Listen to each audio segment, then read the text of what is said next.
does overbought and oversold actually mean? And you know what? Before I answer that question, what does it mean? Let me tell you first, what does it not mean? It does not mean that, hey, if something is overbought, like really high up, that prices must immediately fall afterwards. It does not mean this. It's not a trade signal by itself. In this case, a trade signal to the short side. Conversely, oversold or being oversold also does not mean that prices must rise. It's not a bullish trade signal. This is not sufficient in my view. So what does it mean? First of all, I told you what it doesn't mean, but what does it actually mean? Well, it means being overbought or oversold means that price has moved an unusually large distance from its average, from its mean. So when we are overbought, it means that price needs to be quite a bit above its average. So price has moved above its average. And oversold or being oversold means that price has to be quite a bit below its average. So overbought means above the average, quite a bit. And oversold means quite a bit below the average. And the idea is that eventually, even though it's not a trade signal by itself, but eventually there will be a correction towards the mean. Prices always converge back towards the mean. This will eventually happen. Will it happen immediately?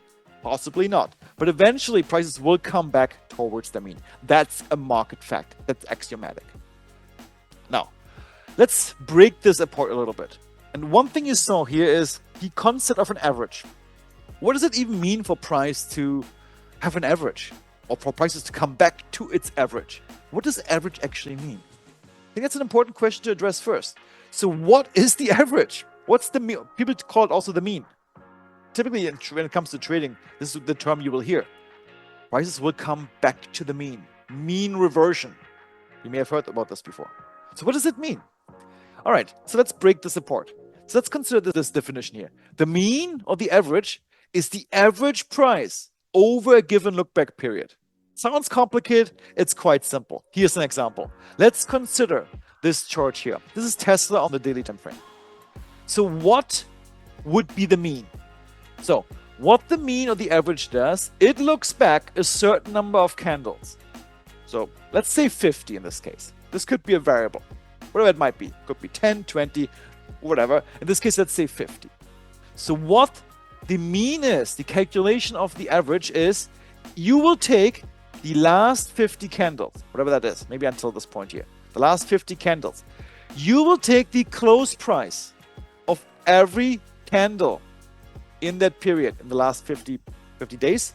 Take the close price, you will add the close prices up, take the sum of all these close prices, and then you divide the sum by the averaging period, in this case 50. This is how you get the average price. If you do this for the very last candle, you will get one number, because you're looking back 50 candles. If you do this for the candle prior to this, you will get a different number, because you will go 50 candles back from this candle here, which is one candle further than you would have gone back from the last candle on the chart, and so forth and so forth. And if you draw a line, and I'm sure every single one in this webinar has seen this line before. If you draw a line of these average values, you will get something like this. A curved line which goes up and down a little bit. This is a 50 period simple moving average, which is exactly the calculation I just told you. It takes the last 50 candles, sums up the close prices of all these 50 candles, and then divides the sum by the averaging period. This white line here is an SMA, simple moving average, with a period of 50. And it goes up and down. This is the mean. That's the average price. And what we want to measure is how far are prices away from this white line. This is what we want to measure. And we're particularly interested in extreme cases. Okay, some examples here. When price is really far away from this average line. Here's some examples. And you can see it here. Some are very, very obvious. Like this one up here. We're really far away. Or this one down here. Look how far we are away from this white line. These extremes are interesting to us because oftentimes these can be turning points in the market. when some other conditions also come together. So here's some examples. So for example, here, look how far price up here is away from its mean. It's a lot. It's a big distance. If you measure this out, that's quite a few percentages. Or down here, prices are quite far away from this white line down here. Or up here again, it's a big distance between the mean and price here. And down here, once again, we may even see some more extreme examples like this. All right. Now, why is this important to note? Well, because oftentimes, sometimes not immediately, but oftentimes, and in fact, I would argue every time, prices will come back to their mean. Markets tend to oscillate around this mean, this average price. It's also referred to as the fair value. You can see how it's oscillate. We're above, coming below, above again, below again, above again, below again, above again, below again. We're oscillating always above and below this average mean. And as traders, we can take advantage of this information. All right? So when a strong trend happens, prices may be pushed temporarily far away from the mean to the upside, or perhaps in a strong downtrend far away from the mean to the downside. But eventually, the market will rebalance. And eventually, we see what we call a mean reversion. Prices will be pushing back towards this white line. It will always happen. Okay. So now, a bit more theory, and then we're going to get to something very practical. It is possible to measure how far price is away from its average. It is possible to measure this. And the easiest measure would be just to see, hey, what's the price difference between this low point here and the average one? And you could get like a number like 30 or 45 dollars or whatever that might be. But you know what? That's probably not the best way to do it. Because then for every stock which have different price ranges, this number would mean something else. That's probably not the best way to do it. Ideally, if you want to measure extremes, it should be universally applicable, regardless of what the price range is. One way to do it is to calculate something called the Z-score. I'm going to give you the mathematical definition right here, but I'm going to give you an intuitive definition right afterwards. So the Z-score is defined as current price minus the average value, the white line. You take this value and divide it by the standard deviation. You may say, what? Standard deviation? Standard what? What does that mean? We don't have all statistics degrees here. What is a standard deviation? Let me give you an intuitive definition of what that means when it comes to trading. So, standard deviation basically tells you, in fact, let's just consider the case where we have a standard deviation with the value of 1. So 1 standard deviation, also sometimes called 1 sigma, not important, but you may see this somewhere else. 1 standard deviation is the stock's typical distance from its average price.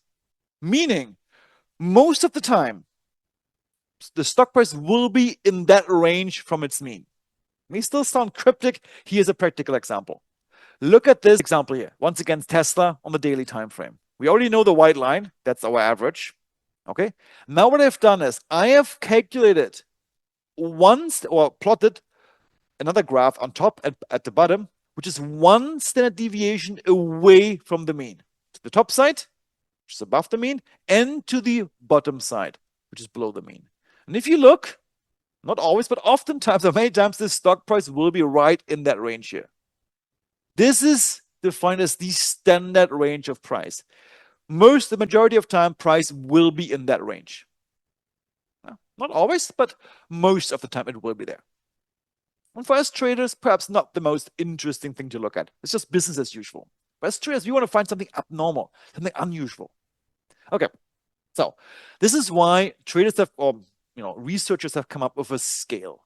So here's how the scale goes. A standard deviation of 0, or a Z-score of 0, is basically the average. This white line here, that's the standard deviation of 0. This is our average, our mean.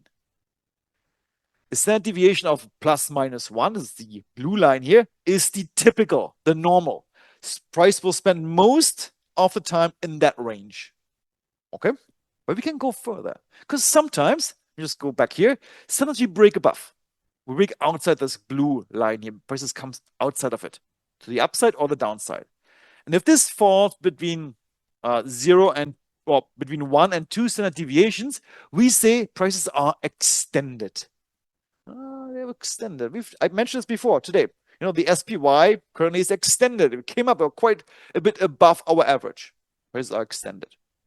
Okay, here's an example. So I now drew this example differently. Now the blue line here is 2 standard deviations away. You can see how much further this is away now, and how fewer the instances of when price actually goes above the standard deviation to the upside or downside. It only happens a few times because this one is now further away. That's more rare. But of course, it still happens. But then, of course, you can also go extreme. What if you are at least 3 standard deviations away? If you look at this chart here, look how few times this actually happens. Here we had one example here. Or here a little bit. Nothing to the downside, I believe. At least I don't see it. These are the extreme situations where I want to pay attention to. Now, what we have done is we have built an indicator around this concept. And by the way, guys, the indicator right here on the chart, perhaps some of you will recognize it. This is not ours. This is a well-known standard indicator. Who knows what kind of indicator this is? Little poll here, a little question to the audience. What's that indicator? Any ideas? Yeah, perfect. Bollinger Bands. That's the classic Bollinger Bands indicator. And it's a nice one, but it's not what I like to use in my trading. I'm going to explain to you why in a second. So let me move on. So the Z-score basically shows you how many standard deviations the current price is away from its mean. It's an objective measure of market extremes because it doesn't matter what your price scale is. Tesla trades between 200 and 400, perhaps American Airlines between, 20 and 30. It doesn't matter what this price scale is. This indicator will work independently. And the cool thing is it will work for all asset classes as well. Stocks, ETFs, futures, and so forth. So it's an independent measure of how extreme or how far away price is in terms of standard deviations from its mean. So how does it work? So now, finally, after all this theory, let's go back to the scanner. So I'm going to show you now this new feature. Okay, so I'm going to actually go clear out all our filters and start with the SPY, the stocks in the S&P 500. So S&P 500, so we have our 503 stocks here, and we're going to go all the way to, actually, in fact, let me just actually do something real quick here. I'm going to, first of all, load our new indicator to the chart. I'm going to go to indicators here and type in Z-score. This is an indicator which is not applied by default. You will have to add it manually to it. Okay, but you can save your layout afterwards. So apply this indicator, and the indicator will show up right here. Okay, and this is for MLI, for example, here. We can see right now, interestingly, look where MLI is. Down at minus 2.52. See this value here, 2.52. And now you know what this actually means. It means that we are quite a bit below our means. In fact, we are 2.52 standard deviations below our mean. So where are we in our scale? We are right in between extended and extreme. Well, technically still extended, but we're getting closer to extreme. This is the information you will get in this indicator. Okay, so this is for MLI, and you can see in the past, we've been extreme before. For example, here down here at maybe even 4 something, it was very extreme to the downside, eventually followed by a snap back to its mean. Or to the upside as well. Look at this one here. Prices came all the way up to 3.34. That's extreme to the upside here, which can be followed at some point with a snap back towards the mean. This is what you can read from this indicator. And the cool thing is, you also can scan for these values. So here for the S&P 500, for example, you can see the Z-scores here all the way on the right-hand side. These are the current Z-scores. So for example, here for Sensora, COR, a Z-score of 0.02. What does that mean? It means we're basically right at our mean, trading exactly at our trading mean right now. If I click on it, look at the Z-score indicator right in the middle, right around 0. We were below, like here you can see it here at minus 2.7 or whatever it was. Now we snap back to our mean, trading right at the average line now. Now, as I mentioned, oftentimes to me, not the most interesting case, because I like to find stocks which are closer or further away from their mean. Let me find you an example. Let's go down here a little bit. This one here, WRB, WR Berkeley Corporation, 2.53 is that score, meaning 2.53 standard deviations above our mean. This is where it gets interesting. Price really jumped up quickly. Prices are overbought right now. Once again, that's not a trade signal, but this tells you something. We're quite extended right now, quite far away. The cool thing is you can also now filter for this information. For example, if you want to see, hey, which of the S&P 500 stocks, and of course this works with any of the stocks and symbols we have in our dashboard, which of the S&P 500 stocks are currently at least 3 standard deviations above the mean? I use this filter here. Let's see, only 14. That's not that many. And the highest being, let me just find the most extreme one of today. This one here, Johnson & Johnson, 3.66. That's interesting. Must have jumped up quite a bit. Let's check it out. Now look at this. Johnson & Johnson just jumped up, very extended to the upside. This huge bullish move. Does it mean we're going to break down to the downside? Not by itself. I'm going to give you some tricks in a second of how you can interpret this. So here, Johnson & Johnson, or this one here, GLW, Corning Incorporated, huge move up. Will we see a correction to the downside? Eventually, probably yes. Is this a sell signal by itself? Not yet. We're going to get to this in a second. And to the downside as well. Let me go to the opposite. Go to the extreme negative signals. More than -3 standard deviations below. And this percent, by the way, is a mistake here. I will take this away. These are really standard deviations. So not a percent value. None. Okay, interesting. None of the S&P 500 stocks right now are less or below -3 standard deviations. Let me go for 2 then. Okay, here we have more. And see it here. A couple of stocks here, with the lowest being this one here, NASDAQ, at -2.98. Yeah, moved down quite a bit here. This is how you can find stocks which are very oversold or overbought. But of course, we are all traders, and we want to use this information to find trades, right?